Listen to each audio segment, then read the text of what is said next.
Just Deoolband बघून आलो मी आता. मला एक विचारायचं होतं की यार पॉझिटिव्ह रिव्ह्यू कसे येऊ शकतात यार या मूवीला. देऊळबंद 1च्या आसपास पण नाही आहे. आणि दुसरी गोष्ट म्हणजे इतकी डिसरिस्पेक्ट केलेली आहे स्वामींची. तर म्हटलं म्हणजे एवढी डिसरिस्पेक्ट नाही होऊ शकत. तर हा मूवी ना फक्त लोक जे पॉझिटिव्ह रिव्ह्यू देतात, एक स्वामी मूवी आहे आणि एक शेतकऱ्याचं एक इमोशन हे टाकले की शेतकरी का आत्महत्या करता येते. आणि मूवी फ्लोच कोणता आहे, मध्येच काहीतरी वेगळंच होतं, मध्येच काहीतरी वेगळं.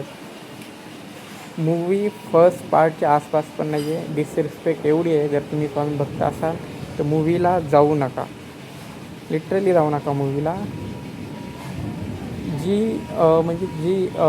ही आहे शेतकऱ्याची बायको, ती पूर्ण 3 तास मूवीमध्ये स्वामींवर विश्वास करत नाही आणि लास्टच्या 5-2 मिनटात ती विश्वास करते की त्यांना स्वामींनी किती लवकर आणलं.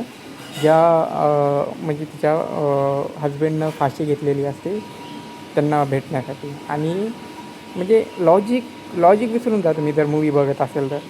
की आपला नवरा मेला आहे, ती ट्रॅव्हल करून लांब जाते आणि स्वामींना घेऊन येते आणि ती बॉडी तशीच म्हणजे पूर्ण गाव तिच्या एकदम कंट्रोलमध्ये असं दाखवलं आहे तिथे.